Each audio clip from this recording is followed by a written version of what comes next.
Bonjour le Congo. L'actualité du Congo par des journalistes correspondants à travers le pays. Présentation Jean-Eudes Gongami Kembi.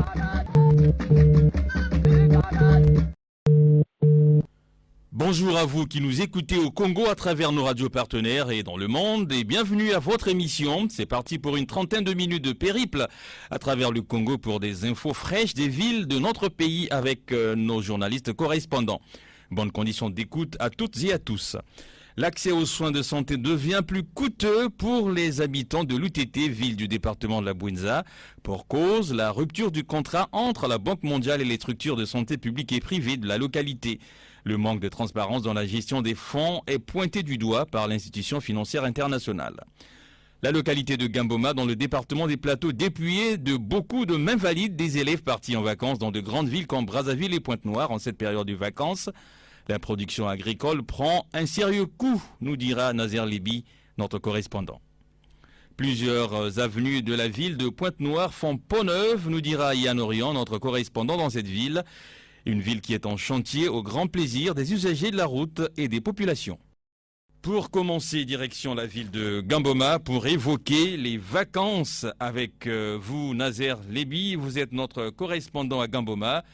Nazer, bonjour. Dites-nous, première question, comment les élèves de Gamboma s'occupent-ils en cette période de vacances?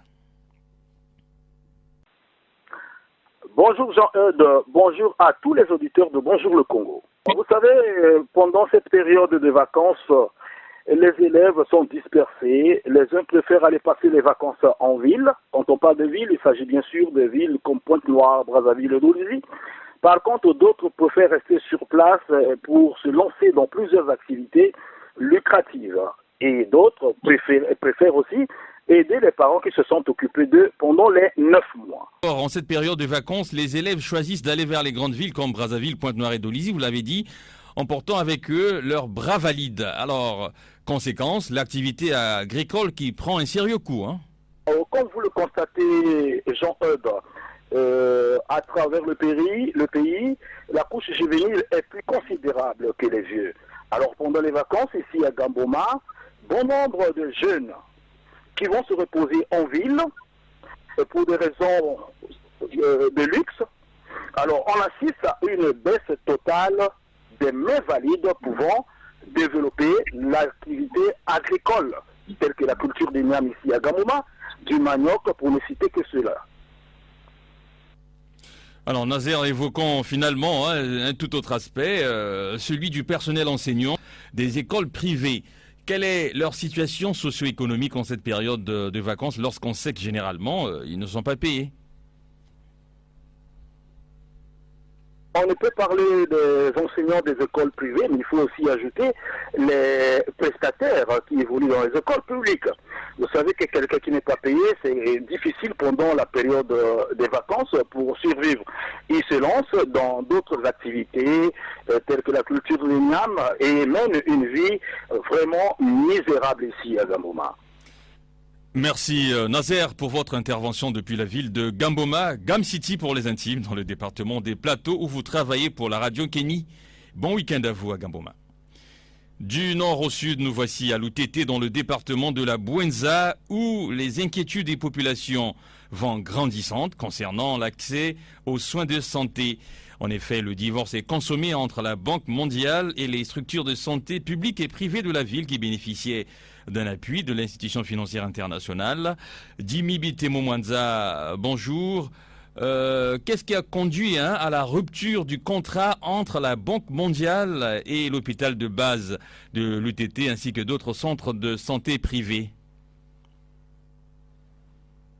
Bonjour le Congo, bonjour chers auditeurs, bonjour à tous les correspondants de l'émission Bonjour le Congo. Pour apporter les soins de santé de qualité et améliorer les conditions du travail dans les établissements sanitaires de la communauté urbaine de l'UTT, la Banque mondiale, par le biais du ministère de la Santé et de la Population, avait signé depuis 2017 un contrat visant à réduire les coûts de soins médicaux à l'hôpital de base et les centres de santé privés à l'UTT. Selon les sources du comité de santé, en sigle COSA, le contrat basé sur l'assistance technique, financière et matérielle devrait couvrir la période allant de 2017 à 2020, avec à l'affiche l'exécution des 3 modules, à savoir le PDS 1, le PDS 2 et le PDS 3. En effet, depuis le début du contrat, 2 modules sont déjà passés à la phase opérationnelle, à savoir le PDS 1 et le PDS 2. Notons que lors des évaluations du PDS 1 et PDS 2, quelques coquilles ont été observées dans la mise en œuvre du dit projet en raison du manque de transparence dans la gestion des enveloppes allouées au projet. Car au regard de cette indiscipline budgétaire, certains centres de santé retenus par la Banque mondiale étaient sanctionnés avant la rupture du contrat.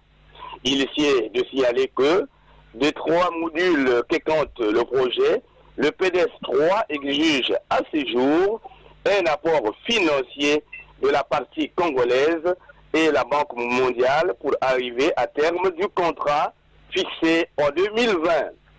En somme toute, le manque, c'est-à-dire le manque de transparence dans la gestion des fonds alloués au projet et le non-respect des engagements financiers par la partie congolaise sont les principales causes qui ont conduit à la rupture de ce contrat qui a permis même aux couches qui vivent dans la même mesure d'avoir accès aux soins de santé de qualité à faible coût.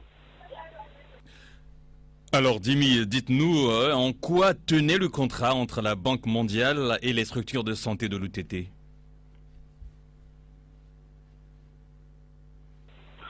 Le contrat entre la Banque mondiale et les établissements sanitaires de la ville de l'UTT tenait entre autres sur l'amélioration du système sanitaire, assurer la dotation des équipements sanitaires, rendre disponibles les produits génériques et réduire les coûts des traitements dans les différents centres de santé subventionnés par la Banque mondiale.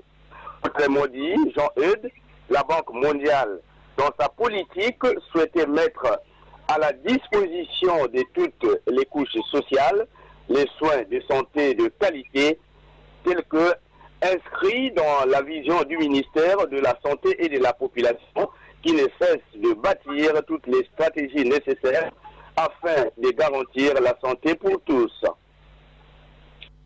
Alors, Dimi, dites-nous à présent quelles conséquences cette rupture pourra-t-elle avoir sur le système de santé local et de fait sur l'accès des populations aux soins de santé?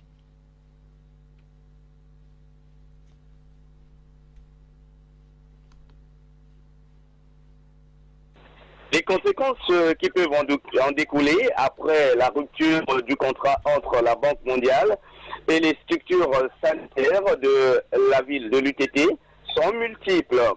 Tout d'abord, il faille signaler que l'hôpital de base qui, comme tous les autres hôpitaux du Congo, manque de subventions en raison de la crise économique que traverse notre pays, le Congo, vient de perdre un soutien majeur dans tous les plans. De même, les centres de santé privés retrouveront leurs anciens casiers avec le manque d'équipements de pointe et produits génériques. S'agissant de l'accès des soins par les populations, l'on constate que le pavé vient d'être jeté par marre. Les populations qui étaient déjà habituées à se faire soigner à faible coût seront une fois de plus soumis à une dure épreuve face à l'augmentation des plans tarifaires à l'hôpital de base de l'UTT et dans les centres de santé privés de la commune. Dernière question, Dimi Bitemo Mwanza, est-ce qu'il y a eu des réactions de la part des autorités locales à ce sujet?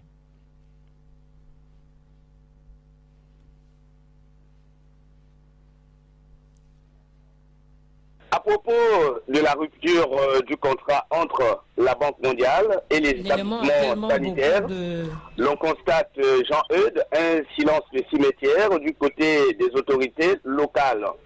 Espérons que dans les jours qui suivent, les autorités locales feront entendre la voix face à cette situation pénible qui fait grincer les dents des citoyens.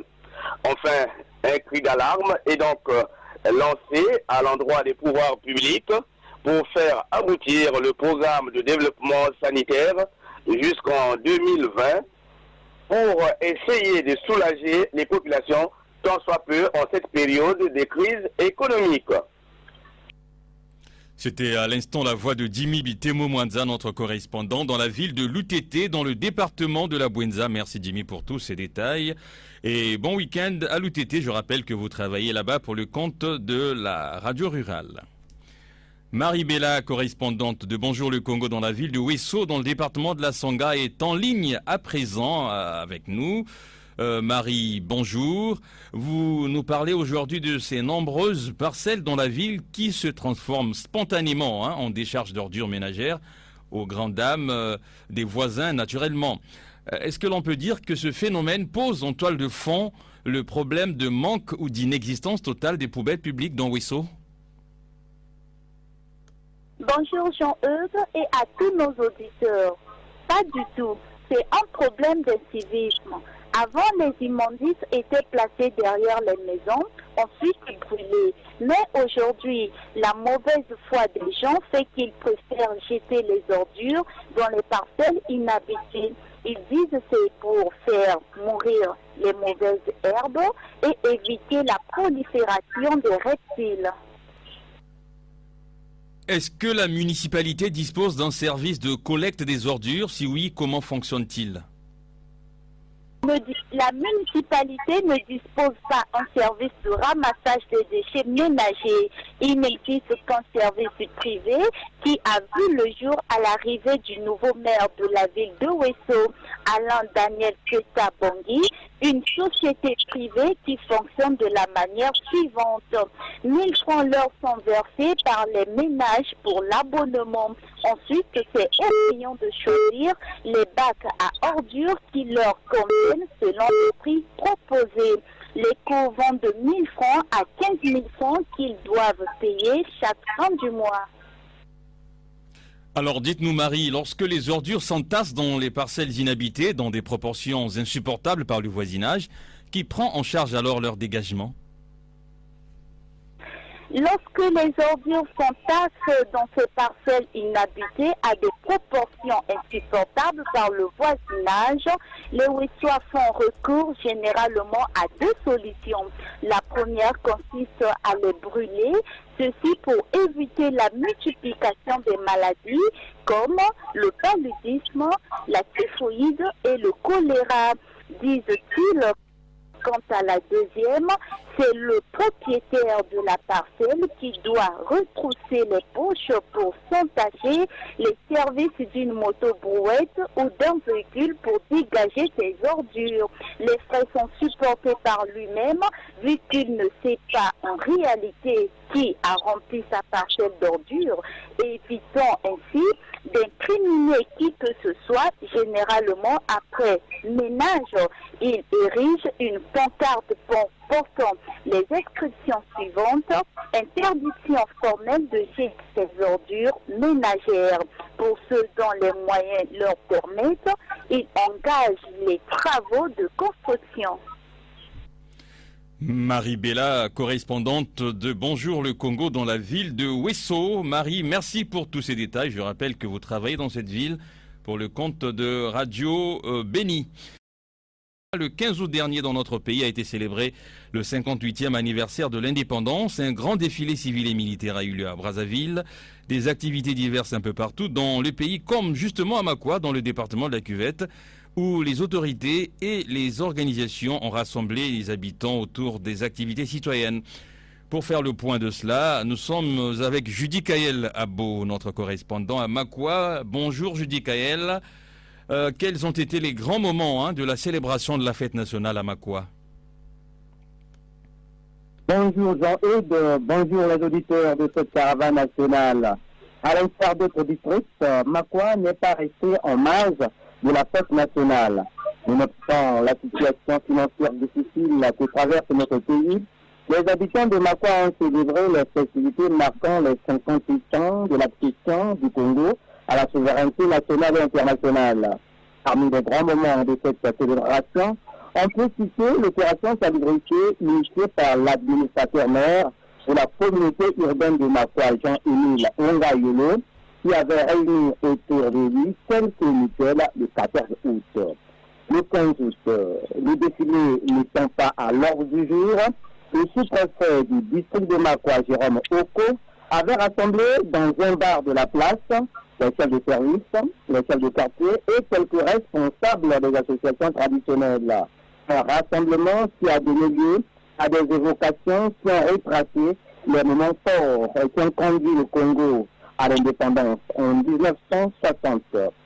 Anvoula, village situé à 32 km de la ville d'Équateur, et Dindia, fils du coin, a venu à profit cette fête nationale pour organiser un forum des jeunes sur l'entrepreneuriat. But du forum, révéler les talents et dons qui sommeillent chez les jeunes de Makwa afin de les pousser à entreprendre et par ricochet à se prendre en charge et lutter contre l'oisiveté. Toujours en Voula, 2 matchs de gala de football étaient également au programme au stade Séraphin Stade de la localité. En première rencontre, l'équipe de Gala a peiné pour venir à bout de l'équipe de Voula sur un score étriqué d'un but à 0. En deuxième heure, Liang et Tchanga s'étaient neutralisés sur le score de 0 but partout. Est-ce que cet événement, Judy Kael Abo, est-ce que cet événement a rencontré une participation massive des populations? La célébration de la fête nationale le 15 août dernier n'a pas rencontré une participation massive comme telle, puisqu'aucune manifestation officielle qui pouvait drainer les foules n'a été organisée. Chaque habitant de la ville a célébré la fête à sa manière. Certains, après avoir suivi l'imposant défilé militaire et civil à la télé le matin, se sont retrouvés dans le débit de boissons l'après-midi. Par contre, là où la population avait fait le grand déplacement, c'était le village d'Anvoula où des matchs de foot et un forum des jeunes ont été organisés.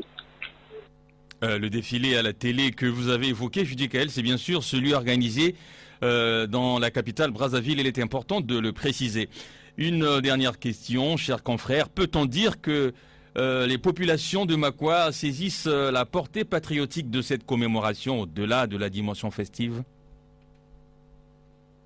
Vous savez, Jean-Eudes, le 15 août, c'est d'abord et avant tout une fête de portée nationale. Mais au-delà de cette dimension festive, les populations savent que le 15 août est une journée historique qui consacre l'indépendance de notre pays. Un enseignant a même souhaité que la journée du 15 août devrait donner lieu à des conférences ou des causeries débats afin de permettre aux plus jeunes de s'approprier de l'histoire de leur pays. Merci Judy Kael Abo depuis la ville de Makwa au bord de la majestueuse rivière Likwala Mosaka. Je rappelle à nos auditeurs que vous êtes journaliste à la radio Aquapenda. Plusieurs avenues de la ville de Pointe-Noire font peau neuve, nous dit tout à l'heure Yann Orian, notre correspondant dans la ville de Pointe-Noire. Yann, bonjour. Les routes de la ville de Pointe-Noire sont en chantier pour offrir un meilleur confort aux usagers de la route. Dites-nous, en quoi consistent concrètement les travaux? Bonjour Jean-Eudes, bonjour à tous les auditeurs de Bonjour le Congo. Pointe-Noire, Ponton-Label depuis quelques années, souffre d'un malaise qui lui fait perdre ses lettres de noblesse. Les infrastructures routières de la ville capitale, quasi dans son ensemble, laissent à désirer. Une situation qui même les autorités en charge de la ville, notamment la municipalité, a reconnu lors de son dernier conseil administratif en début d'année. Jean-François Kondo, président du conseil départemental et municipal, disait, je cite, que tout serait mis en place en cette période dite saison sèche et de vacances pour que les Ponténégrins retrouvent leur sourire. Un engagement qui depuis quelques mois se fait sentir. Les voies goudronnées, gangrénées d'innombrables trous béants, subissent réflexion, mieux jusqu'à la racine, contrairement aux manœuvres entreprises tant soit peu consistant à reboucher uniquement les trous et c'est tout. Ces travaux prennent en compte l'élargissement des trottoirs, l'aménagement de certaines canalisations et ainsi la réfection du rond-point Kassai sur l'avenue Charles de Gaulle dans le centre-ville, après ceux de Lumumba et du général Antonini. Des changements qui peu à peu redonnent à la ville un visage de jeune, plaisant ainsi aux usagers de la route Jean-Eudes. Quels sont les axes routiers concernés et comment les travaux s'exécutent-ils?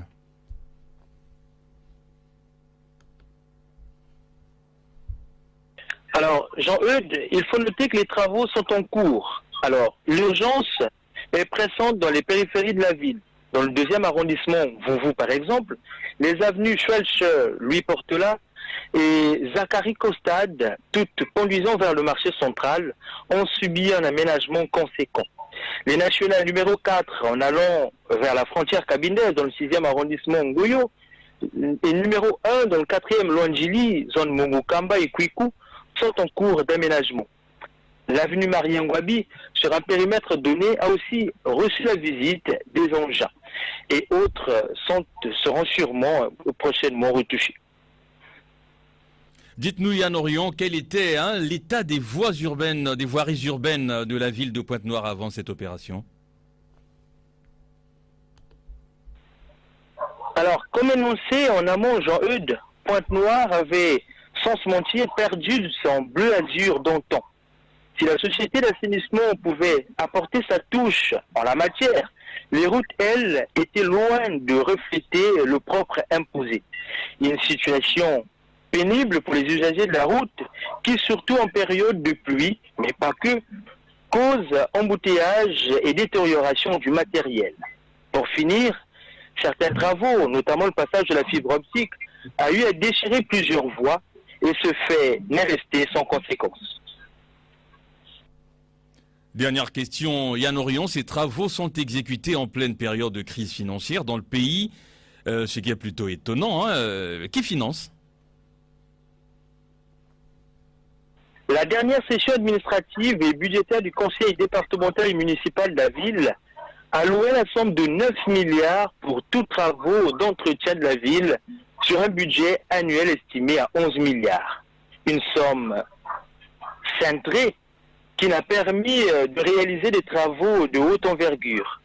Comme quoi, la crise est bien présente. Merci Yann Orion pour tous ces détails et bon vent à vous à Pointe-Noire où vous travaillez. C'est toujours important de le rappeler pour la radio NTI.